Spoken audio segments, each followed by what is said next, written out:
Welcome back. It's time for our book chat. Now, this is a book I've been looking forward to talking about, The Marriage Recipe. Now, this is a book that draws practical tips from the Bible and personal experiences of the author to propose the possibility of paradise in marriage. Mfon Nwabuoku. Did I get that right? I did? Nwabuoku. Yes. Got it. She's a writer, speaker, and counselor. She's committed to helping women achieve purposeful and successful lives. Thank you so much for showing up for us today. Thank you for having me. And thanks for putting this book together. Thank you. Okay, so as soon as I saw the word recipe, I started thinking, well, is she a chef? Does she cook? You know, and then when you put marriage in there, it makes you think, okay, she's a counselor, marriage counselor. Okay. So are any of these true? Okay.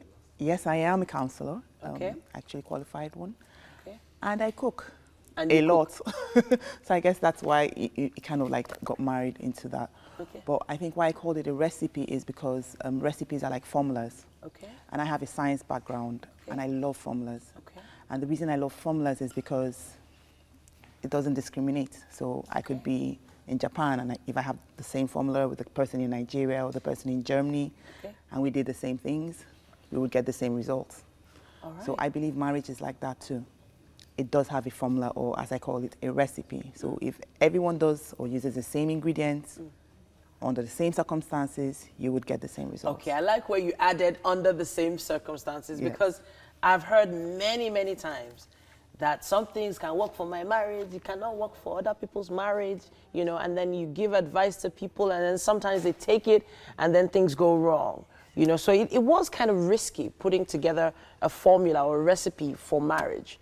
But I feel you must have had some really great testimonies about the book so far. Yes, I have. I've had people come back to me and say, I had one lady say to me, I read your chapter on honor and how to resolve conflict, and that has changed how I handle conflicts in my home. Okay. I've become more patient. Okay. I've also had people also talk to me about, you know, the chapter on lovemaking as well, and how that has, you know, made them rethink what they're doing in that regards in their own marriages. Okay. So I've had good feedback. I like the fact that you went straight to the lovemaking part, because I was going to get there last. Oh. So there is a chapter on lovemaking here, and you quote Mark chapter 10, verse 8 here. You say, and the two shall become one flesh. Just as hot sauce adds a zing to a pot of soup, so sex spices up a marriage. I like the way you went about this. But you also go into that chapter by talking about giving and receiving pleasure. Yes. Would you mind talking a bit about that? That's what lovemaking is, actually. It's making something. So when you're making something, there's always some kind of giving, some kind of taking out things, you know, that don't need to be there and putting in something that needs to be there. Okay. And so lovemaking is about pleasure. You know, there's nothing wrong with having pleasure. Okay. Most people will tell you, okay, they make love because they want to procreate. That's not God's plan. It was supposed to be pleasant. Okay. And so the only way you can get that to happen is when you go in there with that kind of servant attitude, where you're coming in and you want to make the other person feel good. Okay. Not about you. It's not, lovemaking isn't selfish. Okay. You know, the word itself, love is not selfish. You know, and that's why I prefer the word lovemaking to sex, because sex is just kind of like, you know, straightforward. But lovemaking makes me know that I have to be thinking about it from the aspect of how God describes love, and love is giving. Okay. Love is selfless. So you go in there to give love, and then your receiving love actually is a direct result of you having gone there to give love. Okay. All right. So, you know, this is a different perspective for a lot of people. I even think, maybe even myself, because of the fact that people want to procreate, they want to go forth and multiply. And women have often gone into the bedroom with that mindset of, okay, let me just give him what he wants, as opposed to giving him pleasure. Okay. So let's talk a bit about your marriage now. Did you ever have that mindset in the beginning? Well, no. Okay. I think I've been blessed with the fact that I've always been in love with my husband. You know, so we've always had chemistry. Okay. So, but I think earlier on, just before I got married, I went to marital classes in my church, and one of the things that we were taught was about lovemaking too. Okay. And I think most of the principles that I've used in my marriage stemmed from that. And one thing I was taught, which is what I've also shared in this book, is go in there and please him, because you love him. Okay. And so that has always been my mindset. So I've never gone in there and felt, okay, we just want to, you know. It's a duty. It's a duty kind of thing. I just want to get pregnant, or just so you let me alone. No, it's about, I love you so much, I want you to be happy. And that does make the other person happy. Okay, so you also talk about communication and the line of communication here. There's a formula, as you put it earlier.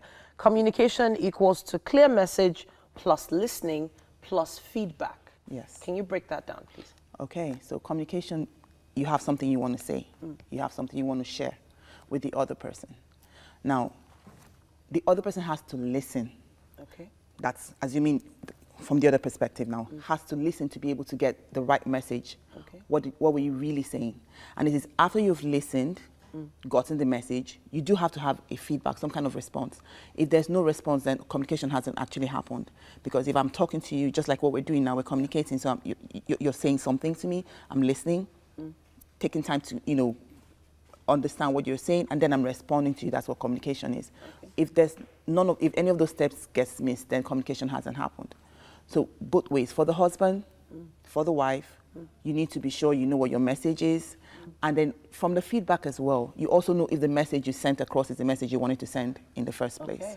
Yeah. I like the fact that you said clear message. Yes. So I feel like a lot of people speak in parables, speaking, you know, speaking code, and the messages are not often clear. Yes. So, and then in terms of lines of communication, if you get an instruction from your husband, for instance, a lot of women have been taught to just, you know, carry out that instruction and not actually talk back.